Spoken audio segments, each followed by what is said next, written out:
அகில மீடியா நேயர்களுக்கு வணக்கம். பிரிக்ஸில் அடுத்த அடி ட்ரம்பை கதறவிடும் சீனா பிரேசில். அமெரிக்காவிற்கு நேர்ந்த கதி. பெய்ஜிங் டொனால்ட் ட்ரம்பின் அடாவடி வரி விதிப்பால் கோபமான சீனா அமெரிக்காவுக்கு சம்மட்டி அடி கொடுத்துள்ளது. பிரிக்ஸ் நாடான பிரேசிலுடன் கைகோர்த்த சீனா ஒரே நகர்வு மூலம் அமெரிக்காவுக்கு செல்ல வேண்டி ரூபாய் 4 லட்சம் கோடிக்கு செக் வைத்துள்ளது. இதனால் ட்ரம்புக்கு நெருக்கடி ஏற்பட்டுள்ள நிலையில் அவர் விதி விளங்கியுள்ளார். சீனாவும் பிரேசிலும் சேர்ந்து அமெரிக்காவை கதறவிட்டது எப்படி? அமெரிக்க அதிபராக உள்ள டொனால்ட் ட்ரம்ப் தலைக்கணத்துடன் செயல்பட்டு வருகின்றார். வரி வர்த்தகம் என்ற பெயரில் பல நாடுகளை மிரட்டி வருகின்றார். அவ்வப்போது அடாவடியாக நாடுகளுக்கு வரிகளை விதித்து வருகின்றார். குறிப்பாக பிரிக்ஸ் நாடுகளை சீண்டி வருகின்றார். அமெரிக்க டாலருக்கு மாற்றாக வேறு கரன்சியை கொண்டு வரலாம் என்ற பயத்தில் அவர் பிரிக்ஸ் நாடுகளை சீண்டி வருகின்றார். பிரிக்ஸ் கூட்டமைப்பில் பிரேசில், ரஷ்யா, இந்தியா, சீனா, தென் அமெரிக்கா, எகிப்து, எதியோப்பியா, ஈரான், இந்தோனேஷியா, ஐக்கிய அரபு எமிரேட்ஸ் என்று 10 நாடுகள் உள்ளன.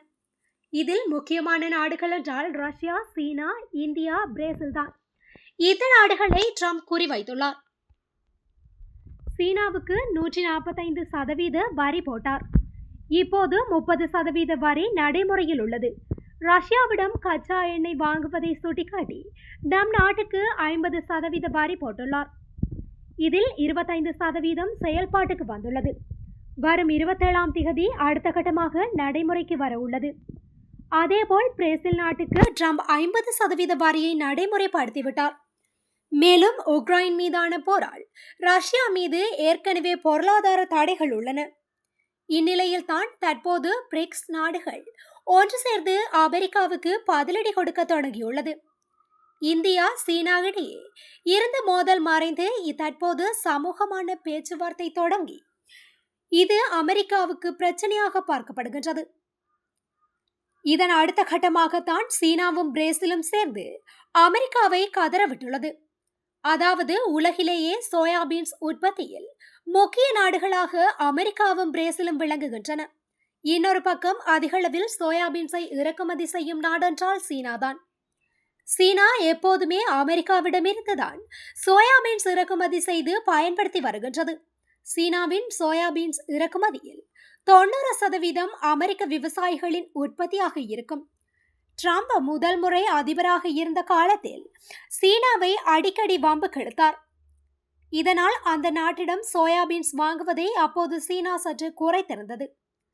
ட்ரம்ப் மீண்டும் அதிபரான பிறகு சோயாபீன்ஸ் வர்த்தகத்தில் மிகப்பெரிய சரிவு ஏற்பட்டுள்ளது.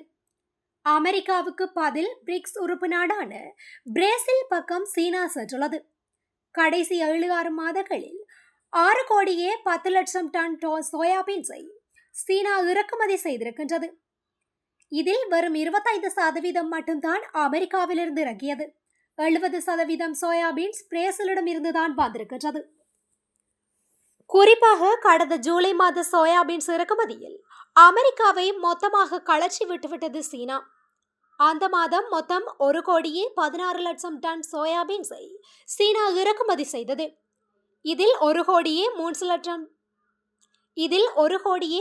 லட்சம் டன் பிரேசிலிருந்து வாங்கியது. வெறும் 4.2 லட்சம் டன் தான் அமெரிக்காவிடம் இறக்குமதி செய்யப்பட்டது. அதாவது 90% சோயாபீன்ஸை பிரேசிலிடமிருந்தும் வெறும் 4% சோயாபீன்ஸை அமெரிக்காவிடமிருந்தும் வாங்கியிருக்கின்றது சீனா. இந்த ஆண்டு மொத்தம் 16 கோடியே 70 லட்சம் டன் சோயாபீன்ஸை பிரேசில் உற்பத்தி செய்யக்கூடும். இதில் 11 கோடி டன் சீனாவுக்கு போக இருக்கின்றது. இதன் மொத்த மதிப்பு கிட்டத்தட்ட ரூபாய் 4 லட்சம் கோடி. இவ்வளவு பணமும் அமெரிக்காவுக்கு போக வேண்டியது ட்ரம்ப் காட்டிய அடாவடியால் இப்போது பிரேசிலுக்கு செல்கின்றது. இது அமெரிக்காவுக்கு பெரிய சிக்கலை ஏற்படுத்தியுள்ளது. ஏனென்றால் அமெரிக்காவின் விவசாயிகள் பெரிதும் பாதிப்பை எதிர்கொள்ள தொடங்கியுள்ளனர்.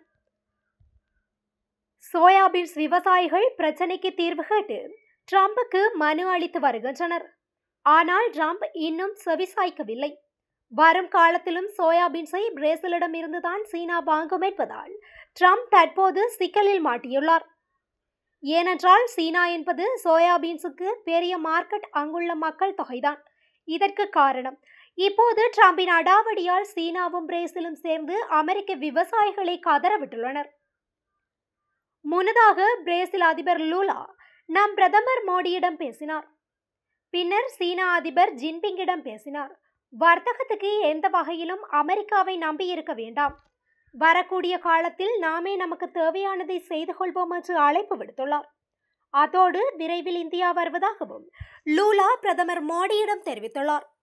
மறுபுறம் தேசிய பாதுகாப்பு ஆலோசகர் அஜித் தோவல், வெளியுறவுத்துறை அமைச்சர் ஜெய்சங்கர் ரஷ்யா சென்றனர். விரைவில் புதின் இந்தியா வருகின்றார். அதேபோல் இந்த மாத இறுதியில் பிரதமர் மோடி சீனா செல்கின்றார். சீனாவில் ஷங்காய் ஒத்துழைப்பு மாநாட்டில் பங்கேற்கின்றார். அங்கு மோடி ஜி ஜின்பிங் சந்திப்பு நிகழலாம். இப்படி Modi, Xi Jinping, Putin, Lula உள்ளிட்ட பிரிக்ஸ் தலைவர்கள் ஒன்று கூடியுள்ளது அமெரிக்காவின் வயிற்றில் புளியை கரைத்துள்ளது.